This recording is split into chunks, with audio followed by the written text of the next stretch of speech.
पिछले वीडियो में हमने मार्केट स्ट्रक्चर मैपिंग को समझा था, लेकिन इस वीडियो में हम समझेंगे कि मार्केट एक्चुअली मूव कैसे करता है और सबसे इंपॉर्टेंट पुलबैक को पहचानना कैसे है, क्योंकि ज़्यादातर लोग यही गलती करते हैं। हर नीचे आने वाली मूव को रिवर्सल समझ लेते हैं, जबकि कई बार वो सिर्फ एक हायर टाइम फ्रेम पुलबैक होता है।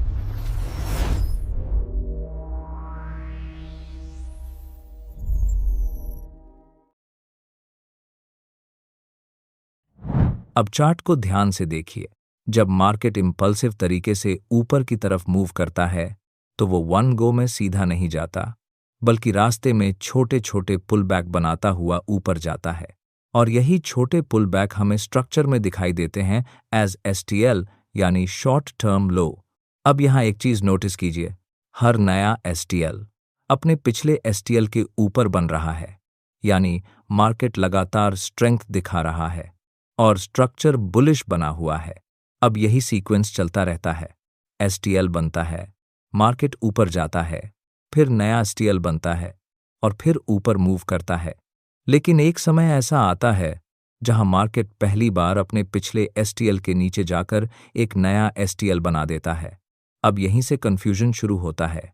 ज्यादातर लोग सोचते हैं कि ट्रेंड खत्म हो गया, मार्केट अब रिवर्सल करेगा, लेकिन असली खेल अभी बाकी होता है, क्योंकि मार्केट उस लो को बनाने के बाद फिर से ऊपर जाने की कोशिश करता है और राइट साइड में एक नया STL बनाता है, जो अभी अभी बने हुए नीचे वाले STL से ऊपर होता है। अब स्ट्रक्चर को ध्यान से देखिए।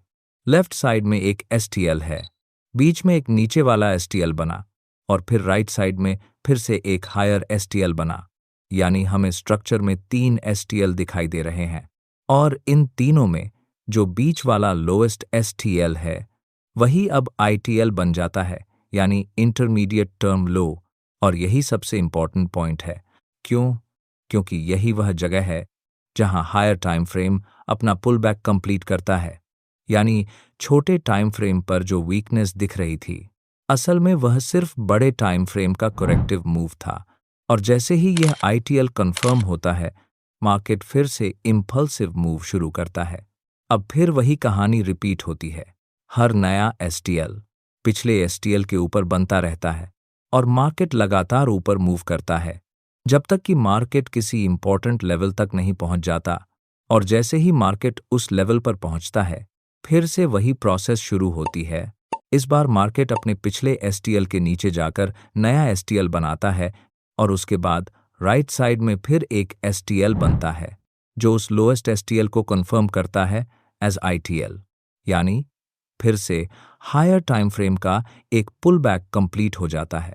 तो अगर पूरी वीडियो को एक लाइन में समझें, जब तक STL लगातार एक दूसरे के ऊपर बनते जा रहे हैं, मार्केट इंपल्सिव मूव में है।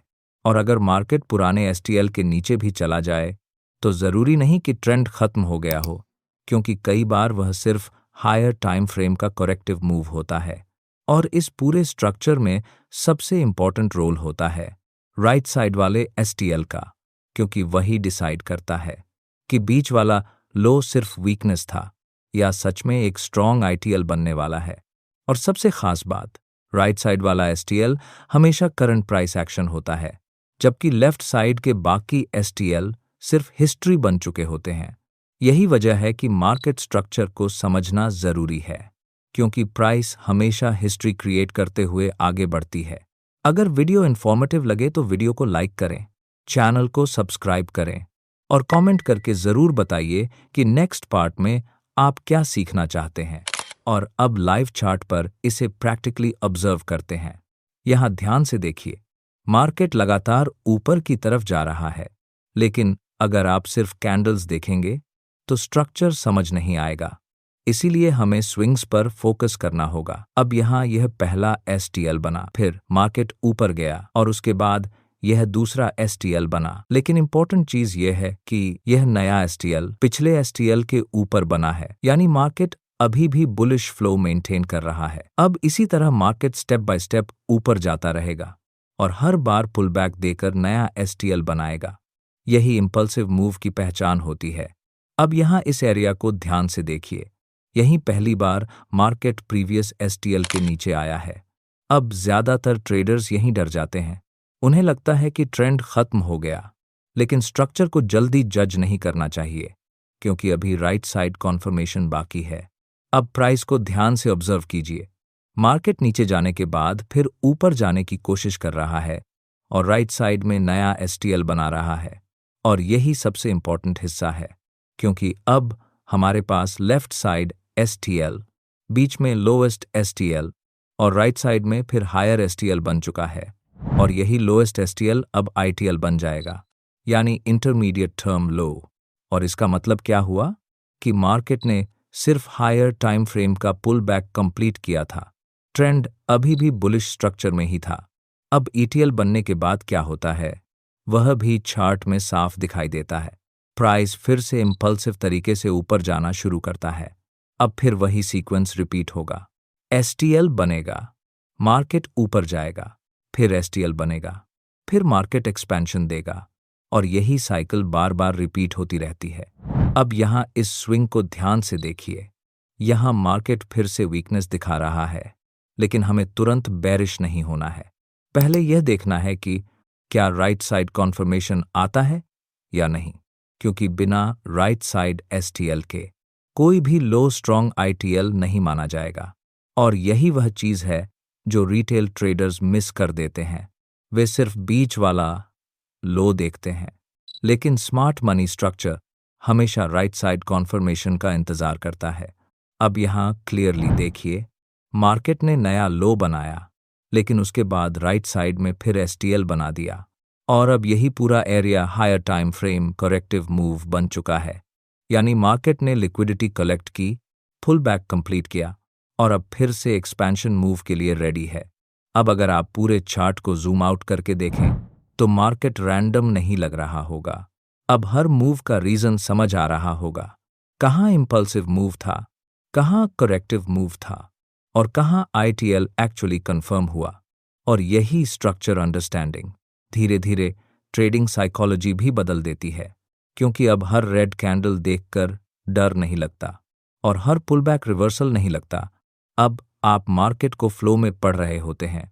अब यहाँ आगे इस नेक्स्ट स्ट्रक्चर को भी देखिए, फिर वही प्रोसेस रिपीट हो रही है। पहले इंपल्सिव मूव, फिर पुलबैक, फिर एसटीएल फॉर्मेशन, और फिर स्ट्रक्चर कॉन्फर्मेशन। और यही रेपिटेशन मार्केट की सबसे बड़ी रियलिटी है। प्राइस हमेशा पैटर्न्स रिपीट करती है, बस ट्रेडर्स उन्हें पहचान नहीं पाते। इसलिए जितना ज़्यादा आप चार्ट पर ये एसटीएल और आईटीएल मैन्युअली मार्क करेंगे, उतनी जल्दी आपकी स्ट्रक्चर रीडिंग स्ट्रांग होगी, और धीरे धीरे आपको बिना इंडिकेटर्स के भी मार्केट का इंटेंशन समझ आने लगेगा।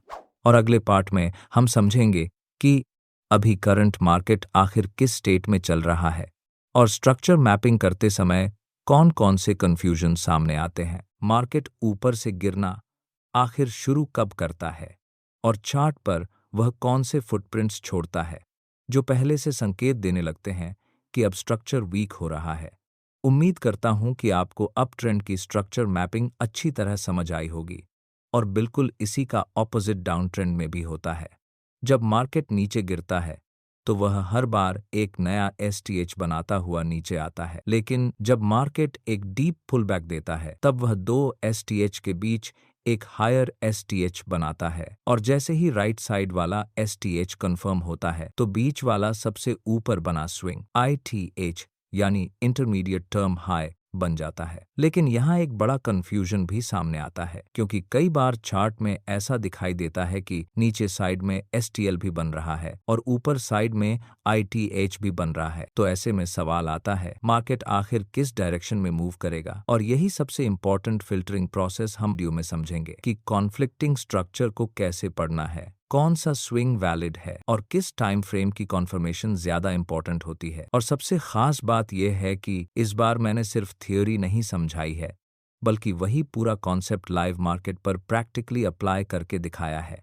यानी जो स्ट्रक्चर हम अभी तक हिस्ट्री में सीख रहे थे, उसी लॉजिक को करंट चल रहे चार्ट पर मार्क किया है, ताकि आपको यह समझ आए कि मार्केट स्ट्रक्चर सिर्फ पुराने चार्ट पर काम नहीं करता, बल्कि लाइव मार्केट में भी उसी तरह रिएक्ट करता है। मैंने कोशिश की है यह दिखाने की कि जब एसटीएल बन रहा था जब आईटीएल कंफर्म हो रहा था और जब पुल बैक कंप्लीट हो रहा था, तो उस समय मार्केट वास्तव में वैसा परफॉर्म कर रहा था या नहीं, क्योंकि असली स्किल हिस्ट्री देखने में नहीं, बल्कि करंट स्ट्रक्चर को पढ़ने में होती है। हिस्ट्री पर हर चीज आसान लगती है, लेकिन लाइव मार्केट में कंफ्यूजन ज्यादा होता है, और वही कंफ्यूजन धीरे धीरे क्लियर होगा जब आप स्ट्रक्चर को रियल टाइम में ऑब्जर्व करना शुरू करेंगे।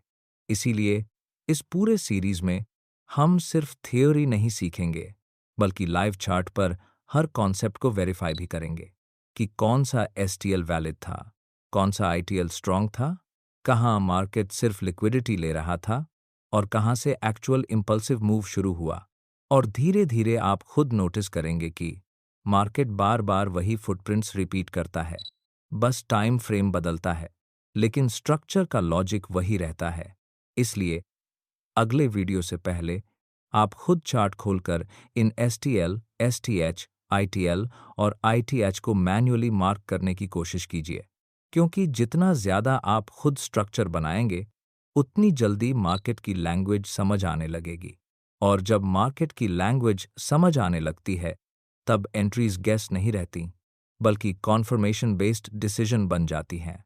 तो प्रैक्टिस करते रहिए, चार्ट को ऑब्जर्व करते रहिए। वैसे आपके लिए एक छोटा सा टास्क भी रहेगा। जहां पर मार्केट बंद हुआ है, वहां जाकर खुद ऑब्जर्व कीजिए कि आखिर स्ट्रक्चर में क्या बन रहा है, और फिर अगले दिन देखिए जो पैटर्न फॉर्म हुआ था, क्या मार्केट ने उसके हिसाब से परफॉर्म किया या नहीं। अगर आप सच में स्ट्रक्चर समझना चाहते हैं, तो सिर्फ वीडियो देखना काफी नहीं होगा, आपको खुद चार्ट पर मार्किंग भी करनी होगी। जैसे मैंने इस वीडियो में मार्किंग की है, वैसे ही आप भी स्विंग्स को मैन्युअली मार्क कीजिए, और फिर यह देखने की कोशिश कीजिए कि क्या कोई ऐसा एसटीएल बन रहा है जहां लेफ्ट साइड में एक एसटीएल हो, राइट साइड में भी एक एसटीएल हो, और बीच वाला एसटीएल सबसे नीचे हो।